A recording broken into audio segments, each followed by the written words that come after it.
welcome to Plant Fit Meg. Today is going to be our Halloween themed video. So I have two recipes for you today.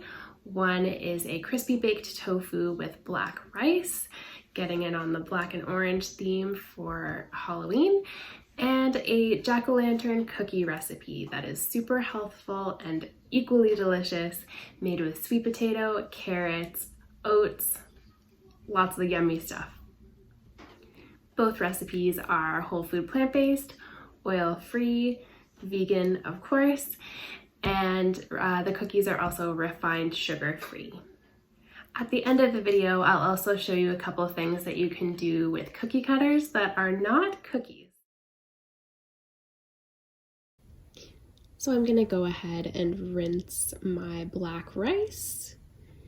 And I'm gonna cook it up today in the Instant Pot. You can definitely do this on your stovetop as well. Just follow the package instructions.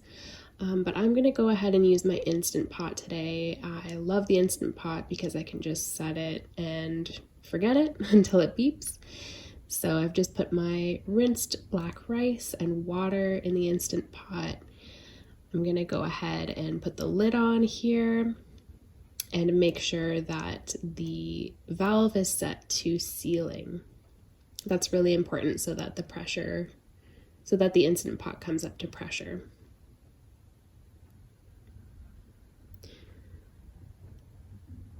So I'm gonna go ahead and set this for 18 minutes and I'm gonna let it cook up.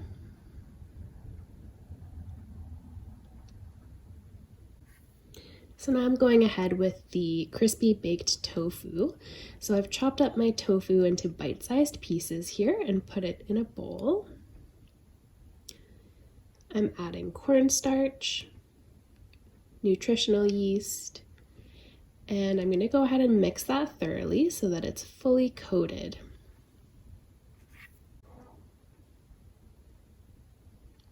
And I'm adding some hot sauce here.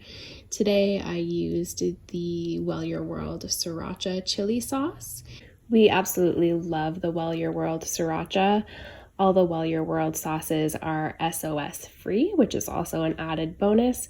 So they are salt, oil, and sugar free, which is super cool. Unfortunately, we're not able to order from them right now because we're in Canada, but as soon as I'm able to reorder and they reopen the international shipping, I am going to go ahead and repurchase this sauce and also try some other sauces from them. Once it's all mixed thoroughly, I put it onto a lined baking sheet and I'm just spreading it out so that it'll cook evenly. And I'm going back to my Instant Pot, releasing the valve to venting, and I've opened the lid here and my black rice is all done, steamy, sticky, and delicious. So I'm just giving that a little stir. And there is the tofu. This is halfway through, so I'm just going ahead and flipping the tofu over.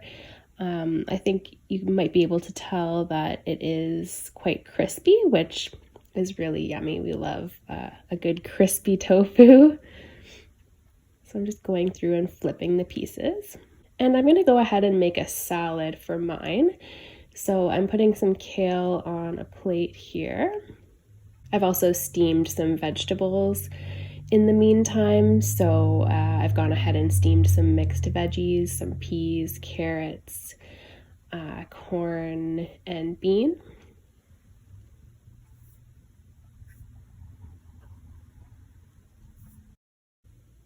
And there's the completed crispy baked tofu. I'm going to go ahead and add the black rice right on top of my kale here.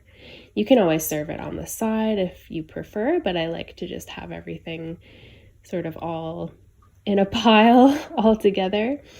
My husband and my son usually prefer things more separated and individual. It's just a personal preference, so do whatever you prefer. And there goes the tofu.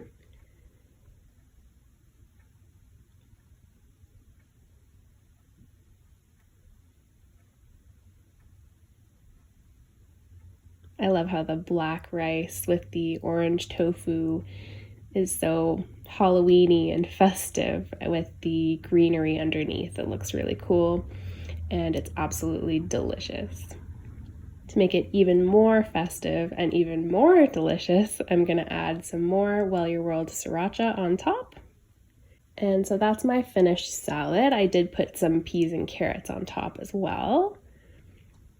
And I'm just gonna show some serving suggestions for my son's meal as well as my husband's meal as well, just to show a slightly different variation.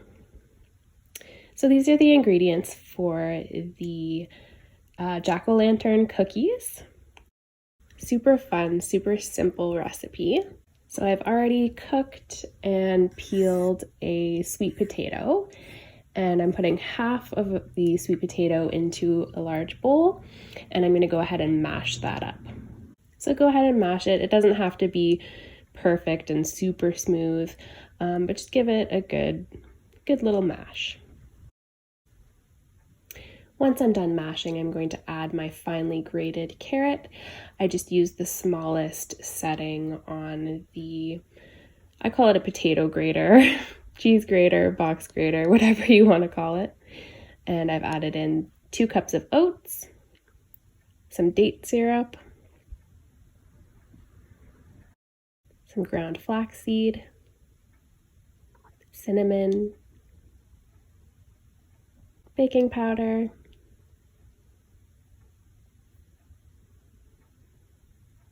and vanilla.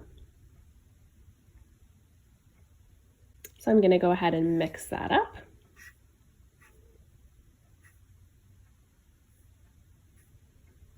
It might seem quite dry when you first start mixing.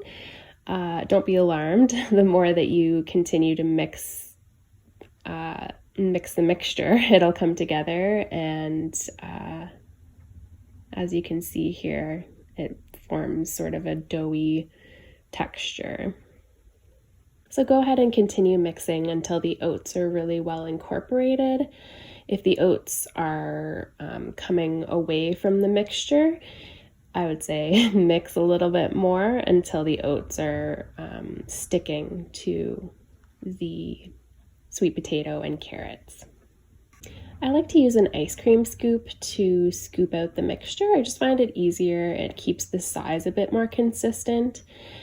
So that's just how I like to do it. You can use a regular spoon or any other method that you prefer, but that's just what I like to do.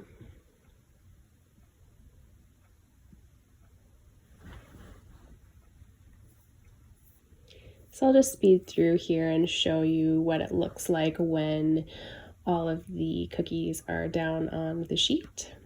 So once I've dropped all of the cookies onto the sheet, I like to just flatten them slightly with my hands.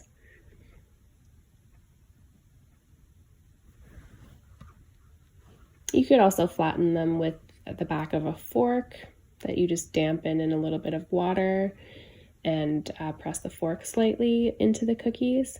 I find it's easier to just go ahead and use my hands.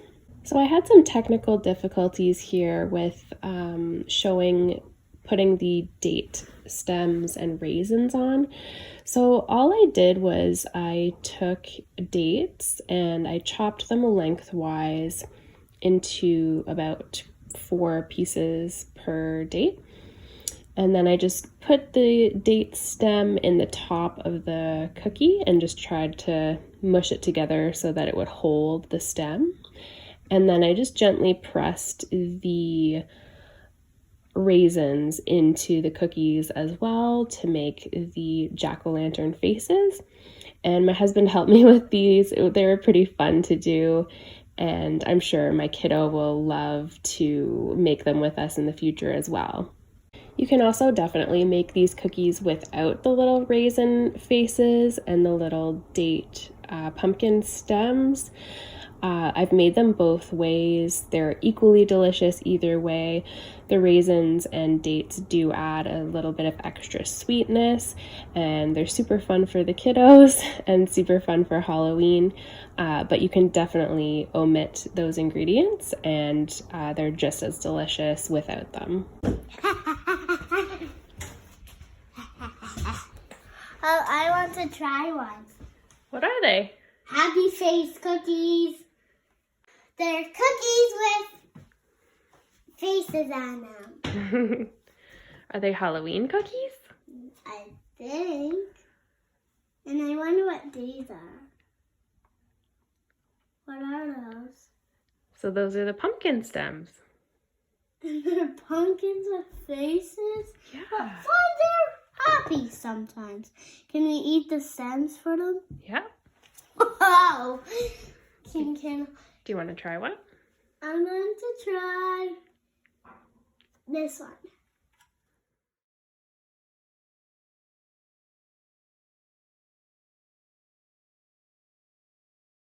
Are the cookies good? Yep. Happy Halloween! I found these really cute cookie cutters. I thought we could use them for things besides cookies. So I made some mashed potatoes and I put them in the fridge to cool in these plastic containers. And then I went ahead and pressed the shapes into the mashed potatoes to make these little ghost shapes. And they're super easy, super fun, and really cute. I added some black beans for eyes, and it was just a fun way to incorporate some Halloween fun while just sort of eating our regular food and our regular dinner anyway. And here I'm trying the cookie cutter with an apple and with some sweet potato. So just because they're called cookie cutters doesn't mean you can't use them for other things. So have fun, get creative in the kitchen, and you never know what you might come up with. I hope you enjoyed this video. If you liked it, give it a like. Thanks so much for watching. Comment and subscribe below, and I'll talk to you soon. Bye!